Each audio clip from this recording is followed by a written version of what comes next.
Hey everybody, welcome to MacArthur Camera House's creative series. I'm Will from FujiFilm Australia and I'm here to talk to you today about something that's near and dear to my heart, which is image sequencing. Very exciting stuff. I know what you're thinking, image sequencing, it sounds like the sexiest thing in photography, right? It's actually one of the best things I get back from my contractors. Someone who knows how to shoot well and shoot for a sequence is one of the best things you can do when working for other photographers, or even shooting for galleries or sequences as a whole. So what I mean by this is taking multiple images to tell a larger, bigger story. So let's think of it as film. If I am creating a film, it's never just single shots over and over again. It's a sequence of images to tell a larger story. For example, myself, I shoot a lot of weddings. So let's say we're walking into a house.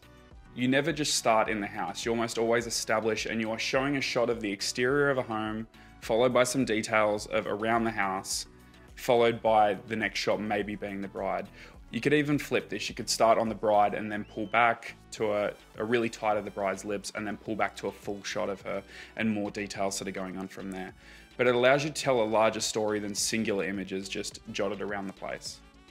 Here are some images that I've actually taken above recently using this same technique. You'll see how it lets you tell a better story than just creating one image out of a particular sequence. Here's a few examples of sort of what I was talking about earlier. So this is from a recent wedding we had during COVID. During this time, the couple had their pre-wedding and then met me for their photo shoot shortly afterwards.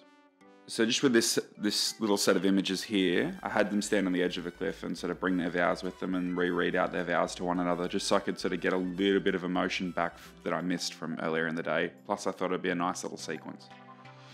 So I've started wide, and we've got this big wide shot showing off the northern beaches actually behind from where I was shooting in Kilcare. And then we move in slightly closer, we've got a shot of the groom's face reading his vows to the bride. And then the next shot may be, you know, a shot of the bride's vows sort of looking down. It just helps provide a bit more depth to that actual overall sequence rather than a handful of just shots, maybe from similar distances. And it's just about moving in and letting the actual moment play out, but shooting it multiple different ways. And here's just one last shot that I had that was a bit more of a portrait, in portrait orientation.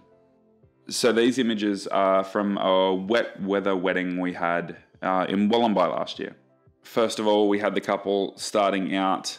I saw this beautiful scene and it had some great architecture with some lines pointing back down towards the couple, which I thought was awesome.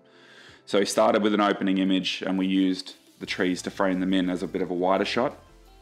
The following shot's the exact same thing sort of happening here, but they've turned into one another, but we've shot it back the opposite direction. So it's the exact same frame, just shot back 180 degrees. And then I've just put a flash behind them to bring up some of the rain. So it's three different shots at three different variants sort of close to one another, but essentially the same frame with each of them. So lastly, we have some shots that I took in Red Rock Canyon, I think, when we were in Vegas last year for a wedding.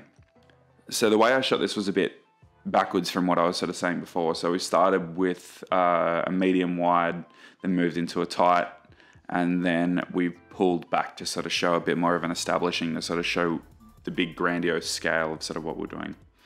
So the first image here, I've just asked the couple to sort of be a little bit intimate with one another, pulling each other nice and close, getting handsy, sort of just really being in the moment.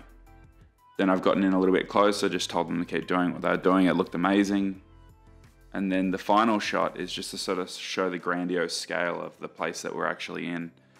So it is absolutely beautiful. This is Red Rock Canyon, if I remember correctly, when we were in Vegas last year for a engagement and wedding shoot. So the three shots all piled together just give it that bit more volume and information that, you know, in a sequence you can put together really nicely in a book or in an album or in print or even online when you're sharing a story on Instagram if you're labeling as a pile of three images. So this should be a competition. What I'm going to ask you to do is take three images of one scene but showing it differently throughout those three images. So maybe think of it as a wide, a tight, and a very tight. It doesn't have to be in those orders, there's no rules in photography, but three images that show off a scene completely differently from your first initial image, and then posting them with these hashtags. Probably down below somewhere. Lastly, make sure you check out MacArthur Camera House. They've been doing some amazing things lately, including offering trade-ins and hiring of Fujifilm X Series products. So make sure you drop the team a line there, or just hop in, and we'll see you soon. Thank you.